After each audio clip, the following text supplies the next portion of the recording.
সেই দুপুরে রান্না শুরু করে ইফতারের আগ অব্দিও শেষ করতে পারলাম না, শুধুমাত্র গ্যাসের জন্য। জানি না আসলে মানুষের মন মানসিকতা কেমন, এই রোজা রমজানের দিনও নাকি এরকম করতে হয়। সারাদিন রোজা রেখে রান্না নিয়েও কত ঝামেলা করতে হলো আজকে। আসসালামু আলাইকুম। এই তো দেখেন আম্মু সকালে যে বাজার করে নিয়ে আসছে, বাজার বলতে টুকটাক যা লাগে রোজা রমজানের দিনে তাই করে নিয়ে আসছে। প্রথমে বের করলাম জিরাটা আসলে সব কিছুতেই এখন লাগে, আর সাথে আনছে স্পিট্যাং, কারণ এখন লেবুর অনেক বেশি দাম, তাই ভাবলাম কেন না হয় ট্যাং দিয়েই এবার চালিয়ে দিই। আর ওইটার সাথে কিন্তু একটা গ্লাসও ফ্রি দিছে। যাই হোক, এই তো এখানে আমি মুরগি ভালো করে ধুয়ে নিচ্ছিলাম, কেটে কুটে খুব ছোট ছোট টুকরো করে নিয়েছি, কারণ এটা দিয়ে আজকে আমি একটু হালিম তৈরি করব। এর আগে তৈরি করব আলুর চপ। আলুটা ভাবি আগেই সিদ্ধ করে ভর্তা করে নিয়েছে, এখন শুধু আমি পেঁয়াজটা একটু ভাজা ভাজা করে নিব, কারণ কাঁচা পেঁয়াজ দিলে নষ্ট হয়ে যাওয়ার সম্ভাবনা আছে, তাই ভাবলাম ভেজে তারপর দিই, অনেকদিনও রাখা যাবে। এই তো সবকিছু রেডি করে নিয়ে এখন বসে পড়ছি। এবার আমি আলু ভর্তাটা খুব ভালোভাবে মাখাবো। এখানে আমি একটু ধনিয়া পাতাও নিয়েছি যাতে করে ঘ্রাণটা খুব সুন্দর আসে। তারপর নিয়ে নিলাম পেঁয়াজ আর সাথে শুকনা মরিচ। এখন শুকনা মরিচটা খুব ভালোভাবে ডলে নিচ্ছি, একসাথে মাখিয়ে নিব। আর তখনই কিন্তু আমি অনেক বেশি ভয় পাচ্ছিলাম, কারণ একটু মরিচ হাত দিতে না দিতে আমার হাত জ্বলতে শুরু করে দেয়।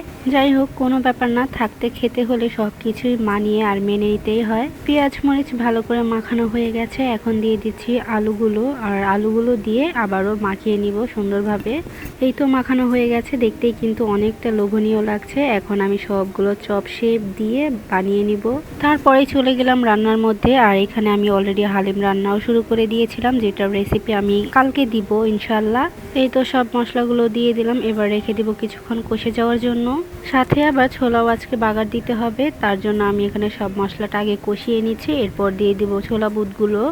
আর এই তো আমার হালিম অলমোস্ট হয়ে গেছে। এবার আমি শুধু উপর দিয়ে একটু বেরেস্তা সাথে হালিম মশলাটা দিয়ে দিব, দেন কিছুক্ষণ নাড়াচাড়া দিলেই হয়ে যাবে আমার হালিমটা। এই তো এখানে আমি ছোলা বুটগুলো দিয়ে দিচ্ছি, আর এগুলো আমার আম্মু আগেই সিদ্ধ করে ফ্রিজে রেখে দিয়েছিল, যাতে করে পরে কোনো ঝামেলা করতে না হয় বা কোনো সমস্যা না হয়।